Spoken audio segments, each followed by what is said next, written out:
शंका नंबर 103। भगवान और ईश्वर में क्या भेद है? समाधान। बहुत अच्छी शंका है।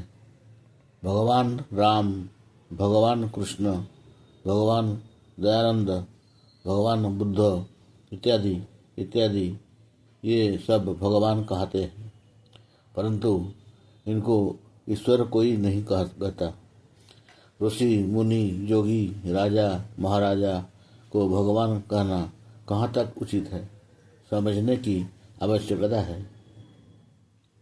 अर्थात संपूर्ण ऐश्वर्य, वीर्य, यश, श्री, ज्ञान और वैराग्य, इन छह का नाम भग है। जिन महापुरुषों में से उपरोक्त छह गुण विद्यमान होते हैं वे भगवान कहने योग्य हैं। भगवान एक उपाधि है, जैसे ब्राह्मण, मुनि, ऋषि, महर्षि, ब्रह्मर्षि इत्यादि। राजा जनक को राजर्षि कहते थे और नारद जी को देवर्षि कहते थे। ये सब सत्य को जानने व मानने वाले महात्मा गण थे। कौन भगवान ईश्वर कहलाने के योग्य हैं? देखें, ईश्वर सर्वसद्गुण युक्त चेतन तत्व है। वह सच्चिदानंद स्वरूप, निराकार, सर्वशक्तिमान, न्यायकारी, दयालु, अजन्मा, अनंत, निर्विकार, अनादि, अनुपम, विचित्र, अद्भुत, सर्वाधार, सर्वेश्वर, सर्वव्यापक, सर्वांतर्यामी, सर्वज्ञ, अजर, अजय, निर्भय, अमर, नित्य, शुद्ध, बुद्ध, मुक्त, पवित्र, सृष्टिकर्ता, सृष्टिधर्ता, सृष्टिहर्ता है। सबका मित्र, सबका साखी, सबका माता पिता बंधु सखा है। सबका कर्म फलदाता, विधाता और वेदज्ञान दाता है। निरवय अखंड अकाय है। जितने भी सद्गुणों की कल्पना कर सकते हैं वह परमात्मा उसमें पूर्ण है, वह परिपूर्ण है। ईश्वर अनेक नहीं है, एक है। देहधारी कभी ईश्वर नहीं हो सकता, न ही उसकी बराबरी कर सकता है। अपने अच्छे कर्मों से महात्मा बन सकता है, ऐश्वर्य प्राप्त कर सकता है। ईश्वर के कुछ भी गुणों को धारण कर वह भगवान बन सकता है।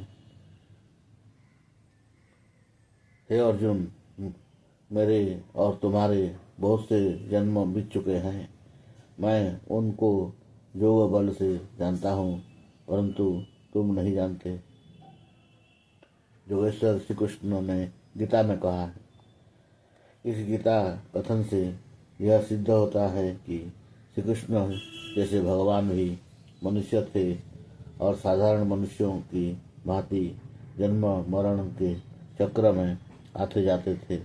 अगर ईश्वर को जन्म लेने वाला या उसके अंश का अवतरण माने तो वह भी अस्मदादि सदृश मनुष्य हो जाएगा, परंतु ईश्वर तो नित्य, निरवय, निर्विकार, असंग, अजन्मा, अमर और अनंत ब्रह्मांड का सृजनहार, पालनहार और प्रलय करता है।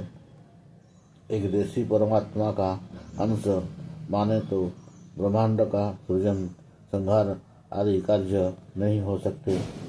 सृष्टि रचना का कार्य कोई भगवान महात्मा नहीं कर सकता। निराकार ईश्वर असीम है और शरीरधारी मनुष्य ससीम होता है। शरीर धारण करने वाला ईश्वर नहीं बन सकता। भगवान अवश्य बन सकता है। शरीरधारी भगवान खाता पीता है, परंतु ईश्वर निराकार है, कभी शरीर धारण नहीं करता, न ही वह मनुष्यों की तरह खाता पीता सोता जागता है। ईश्वर सदा से एकरस अखंडित वर्तमान रहता है, सर्वज्ञ, सर्वशक्तिमान, सर्वांतर्यामी है। ईश्वर की विशेषताएं भगवान महापुरुष महात्मा में घट नहीं सकती और भगवान की घटनाएं ईश्वर के साथ लागू नहीं हो सकता। जो कार्य ईश्वर करता है सर्वज्ञता से करता है, त्रुटि रहित करता है, और जो कार्य मनुष्य करता है वह त्रुटिपूर्ण होता है, क्योंकि वह अल्पज्ञ व एकदेशी है। अतः ईश्वर का कार्य सृष्टि रचनादि कोई भी देहधारी जीवात्मा भगवान इत्यादि महापुरुष नहीं कर सकता। जो कार्य मनुष्य करता है वह सर्वज्ञ परमात्मा नहीं करता, क्योंकि मनुष्य के हर कार्य में गलती हो सकती है। ईश्वर मनुष्य के कार्य कर तो सकता है परंतु करता नहीं है। जैसे कि जो ईश्वर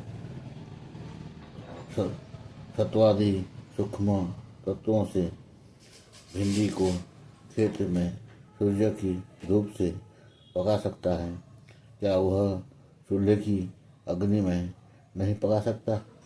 पका सकता है परंतु पकाता नहीं है, क्योंकि यह काम मनुष्य का है, ईश्वर का नहीं। जगत में भगवान होते हैं यह ठीक है, परंतु भगवान में जगत है यह कथन गलत है। ईश्वर में जगत है और जगत में ईश्वर विद्यमान है, यह ठीक है।